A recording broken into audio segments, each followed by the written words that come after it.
First up, let's talk about Starmer's sharp rebuke of Russia for violating Polish airspace. This incident, reported in early 2025, isn't just a one-off. It's part of a broader pattern of Russian aggression in Eastern Europe since the Ukraine conflict escalated in 2022. Poland, a key NATO ally, reported unauthorized Russian aircraft breaching its borders, raising alarms across the alliance. Starmer didn't hold back, calling it a dangerous provocation. Condemn the strikes that Israel carried out in Doha yesterday. They violate Qatar's sovereignty. They do nothing to secure the peace that the UK and so many of our allies are committed to. I spoke to the Emir of Qatar last night, soon after the attack, to convey our support and solidarity. He was crystal clear that notwithstanding the attacks, he will continue to work on a diplomatic solution to achieve a ceasefire and a two-state outcome. He and I are on the same mind on this, Mr. Speaker. That is why I met President Abbas on Monday and why I will meet President Herzog later on today. I will be absolutely clear that we condemn Israel's action. I will also be clear that restrictions on aid must be lifted, the offensive in Gaza must stop, and settlement building must cease. But, Mr. Speaker, however difficult, the UK will not walk away from a diplomatic solution. We will negotiate and we will strain every sinew, because that is the only way to get the hostages out, to get aid in, and reaffirming the UK's commitment to NATO's collective defence. Now, let's put this in context with UK policy analysis. The UK has invested over £3 billion in military aid to Ukraine since 2022, under both Conservative and Labour governments, showing bipartisan resolve. But here's the question.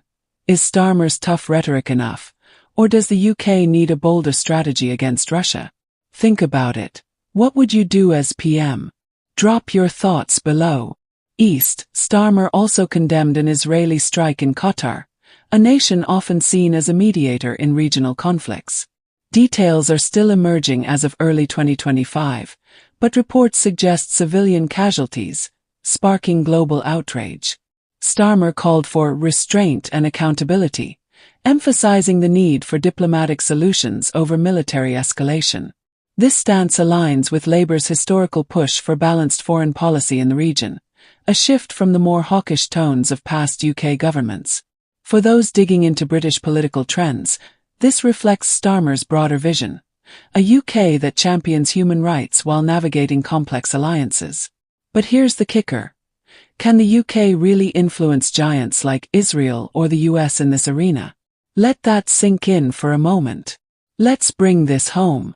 Starmer's international positions don't just echo abroad. They shape domestic politics too. Diving into British governance explained, the PM faces pressure from within Labour to maintain progressive values, especially on human rights issues like the Qatar strike. Meanwhile, the opposition, likely the Conservatives or Reform UK in 2025, could weaponize any perceived weakness on Russia as a failure to protect national security. Data point.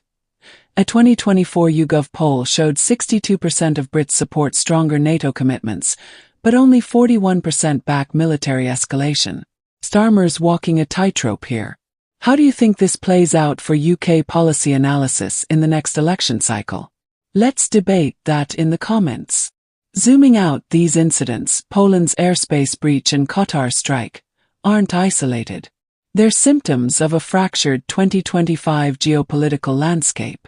From Russia's brinkmanship to Middle East volatility, the UK's role as a mediator or enforcer is under scrutiny. For fans of British political trends, note this. Starmer's government might pivot toward deeper EU defence ties post-Brexit, a move floated in Labour's 2024 manifesto. But here's the big question. In a world teetering on conflict, can the UK afford to be both a moral compass and a military player? Reflect on that for a second. What's the cost of each path?